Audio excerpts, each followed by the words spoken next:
pemirsa, Anda masih bersama kami di Dialog Spesial dan kita masih membahas bagaimana kondisi ya perpolitikan di Kabupaten Bogor menuju tahun 2018 nanti. Baik, saya mau ke Pak Ibnu dulu. Ya. Pak Ibnu, kita tadi sudah bahas bagaimana sebenarnya apa sih yang dibutuhkan oleh masyarakat Indonesia. Tadi ada 3 tahap begitu yang dibutuhkan yang sudah dijabarkan oleh Kang Adi. Tapi kalau kita lihat 2018 persaingannya cukup ketat juga. Ya, cukup Begitu ya. ketat. Kita tahu ada beberapa nama yang saat ini sudah cukup populer lah dan juga memang dengan partai yang besar di Kabupaten Bogor seperti dari Golkar, dari PDIP, bahkan juga dari P3 gitu. Anda melihatnya bagaimana?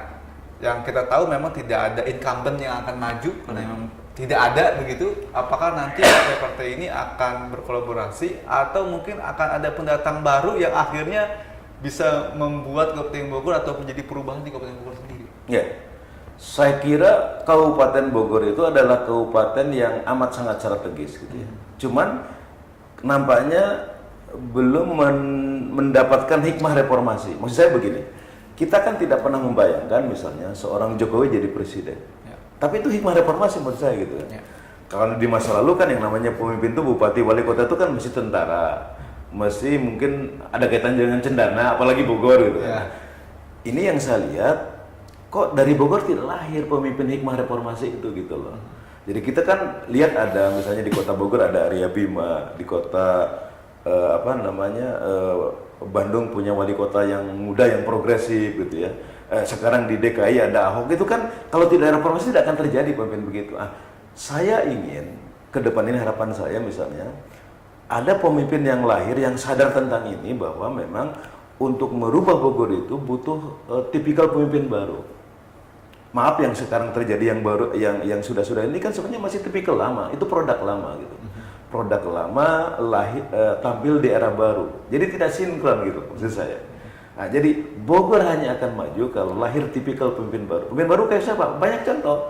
Ganjar Pranowo di Jawa Tengah, ada Arya Bima di Kota Bogor, ada Ahok di DKI, ada Jokowi di Solo dulu kan. Nah, jika saya lihat tanpa Bogor, masyarakat Bogor melahirkan pemimpin yang demikian, akan susah Bogor maju. Oke, apakah stok saat ini di Kabupaten Bogor tidak ada untuk hal itu? Saya sih punya keinginan banyak, cuman persoalannya ini kan butuh apa? Butuh terobosan. Terobosan ini kan sebenarnya kalau di dalam konsep tata kelola pemerintahan modern kan bisa lahir dari kalangan pengusaha, terobosannya bisa lahir dari kalangan LSM, bisa lahir dari kalangan pemerintahan gitu kan. Jadi kan orang seperti misalnya Ahok, dia kan dari seorang pengusaha gitu, atau Jokowi gitu kan. Tapi orang kayak Ganjar misalnya, dia kan orang murni pergerakan aslinya kan, dia orang aktivis gitu di UGM, tapi kemudian menekuni politik, akhirnya cita-citanya adalah merubah Jawa Tengah. Jadi yang saat ini sudah duduk sebenarnya di kursi misalnya legislatif atau kursi yang sangat strategis di Kabupaten Bogor, belum tentu bisa memenangkan nanti persaingan di 2018. Oh, belum tentu, karena tadi apalagi kalau kemudian ada sekelompok orang yang mencoba mengedukasi masyarakat bahwa percayalah Bogor tidak akan maju kalau tidak lahir tipikal pemimpin baru.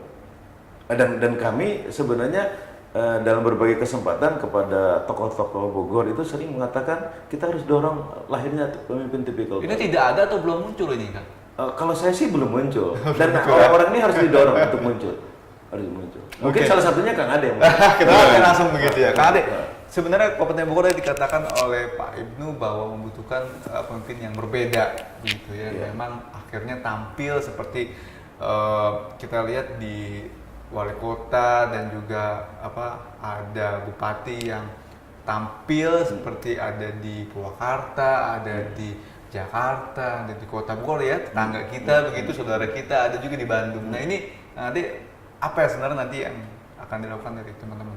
Baik, saya memiliki keyakinan di 2018 akan muncul pemimpin baru di Kabupaten Bogor.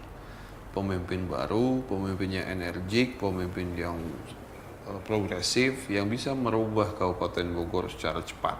Karena kalau tadi disampaikan Purwakarta dan yang lain-lain, sebetulnya kalau dari kondisi lingkungannya tidak semenarik Kabupaten Bogor.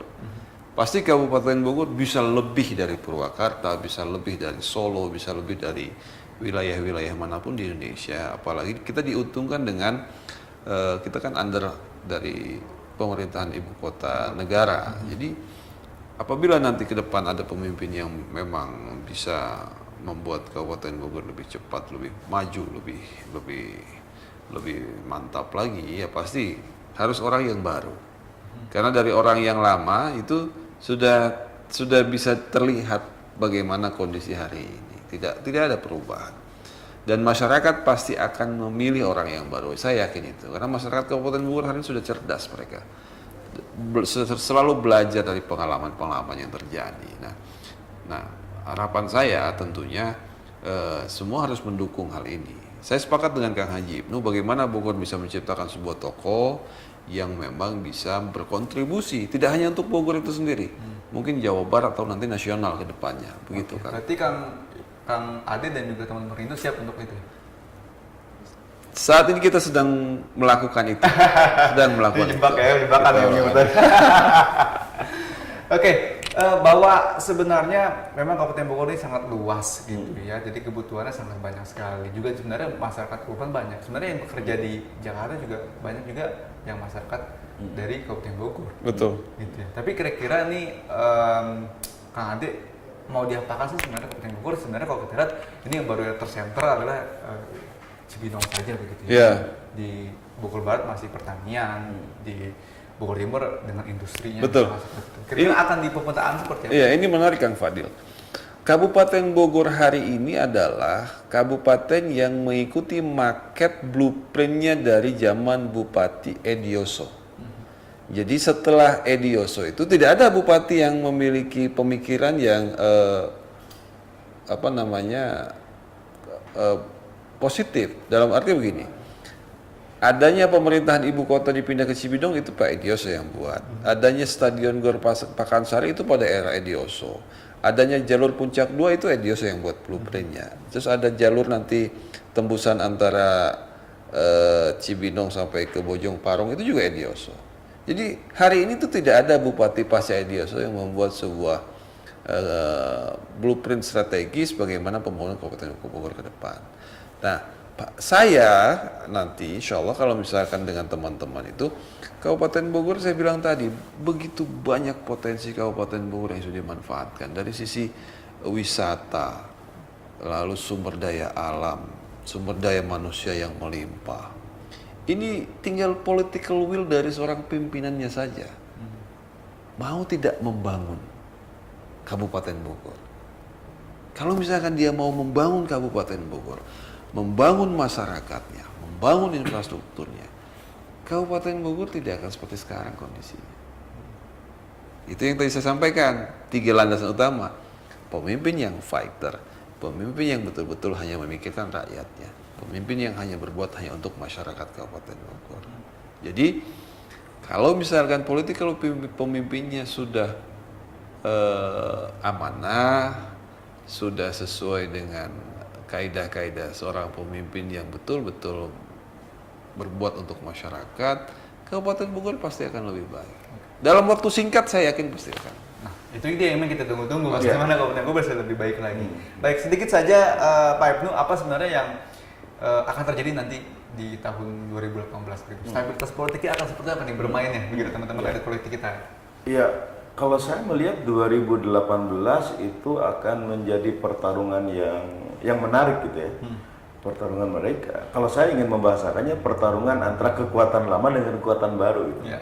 Jadi kekuatan lama itu adalah orang-orang yang sudah masuk di zona nyaman situasi hari ini, ya, dan mereka tidak mau terganggu kepentingannya. Dan orang-orang baru yang akan kemudian melihat ingin merubah ini gitu loh.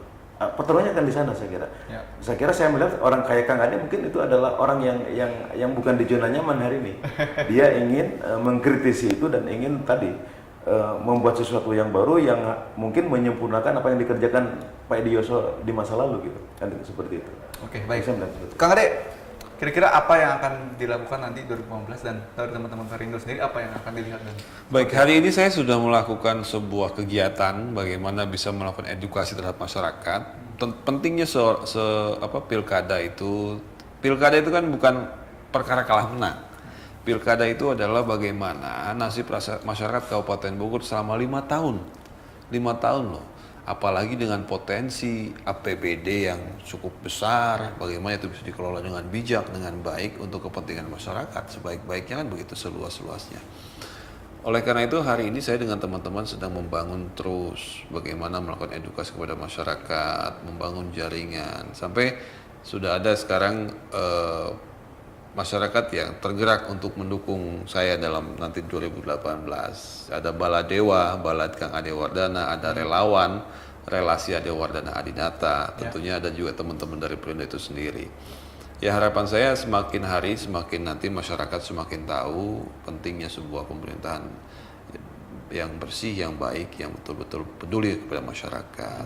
Pentingnya bagaimana kita menentukan nasib 5,4 juta masyarakat Kabupaten Bogor di Pilkada 2018. Harapan itu ya yang menjadi juga harapan kita bersama agar Kabupaten Bogor lebih baik ke depan. Gitu. Oke, kita tunggu nanti bagaimana Kabupaten Bogor bisa maju dan kita lahirkan begitu pemimpin-pemimpin yang bergairah kembali untuk Kabupaten Bogor. Amin. Jadi Insya harus Allah. gairahnya harus ada nih gitu. Betul. Insya Allah. Oke, baik. Terima kasih Kang Ade Baik, Kang atas Fadil, waktunya. sama-sama Kang Ya, Fadil. sukses terus dan juga Pak Ibnu terima kasih atas waktunya dan pemirsa, demikian kita perjumpaan kita dalam episode dialog kita kali ini, dan kita nantikan bagaimana Kabupaten Bogor bisa lebih baik lagi dan muncul pemimpin yang berbeda yang bisa tampil untuk membawa Kabupaten Bogor bisa termaju di Indonesia. Amin. Saya Amin. Fadil bisa kuliah bertugas undur diri. Terima kasih dan sampai jumpa. Ya.